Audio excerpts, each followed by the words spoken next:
दोस्तों, क्या आप जानते हैं राक्षस कुल में जन्म के बाद भी क्यों तुलसी भगवान विष्णु को अति प्रिय है।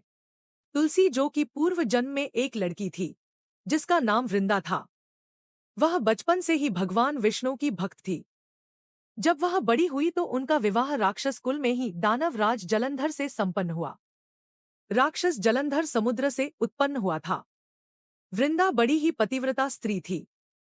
एक बार देवताओं और दानवों में युद्ध हुआ। जब जलंधर युद्ध पर जाने लगे तो वृंदा ने कहा, स्वामी, आप युद्ध पर जा रहे हैं। आप जब तक युद्ध में रहेंगे, मैं पूजा में बैठकर आपकी जीत के लिए अनुष्ठान करूंगी। जब तक आप नहीं लौट आते, मैं अपना संकल्प नहीं छोड़ूंगी। जलंधर तो युद्ध में चला गया और वृंदा व्रत का संकल्प लेकर पूजा में बैठ गई। उसके व्रत के प्रभाव से देवता भी जलंधर को न हरा सके। सारे देवता जब हारने लगे तो विष्णु जी के पास पहुंचे और सभी ने भगवान से प्रार्थना की। भगवान बोले, वृंदा मेरी परम भक्त है, मैं उससे छल नहीं कर सकता।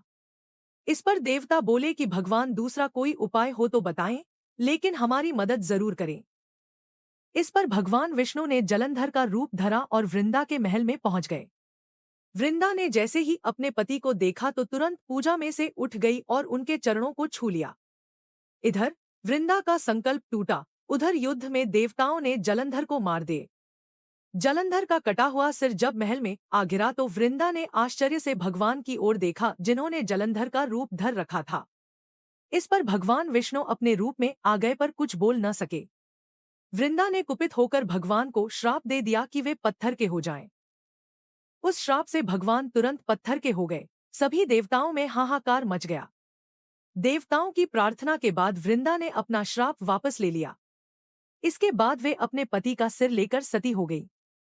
उनकी राख से एक पौधा निकला। तब भगवान विष्णु जी ने उस पौधे का नाम तुलसी रखा और कहा कि मैं इस पत्थर रूप में भी रहूंगा, जिसे शालिग्राम के नाम से तुलसी जी के साथ ही पूजा जाएगा।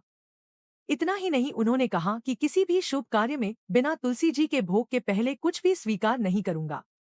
तभी से ही तुलसी जी की पूजा होने लगी। कार्तिक मास में तुलसी जी का विवाह शालिग्राम जी के साथ किया जाता है। साथ ही देवउठावनी एकादशी के दिन इसे तुलसी विवाह के रूप में मनाया जाता है।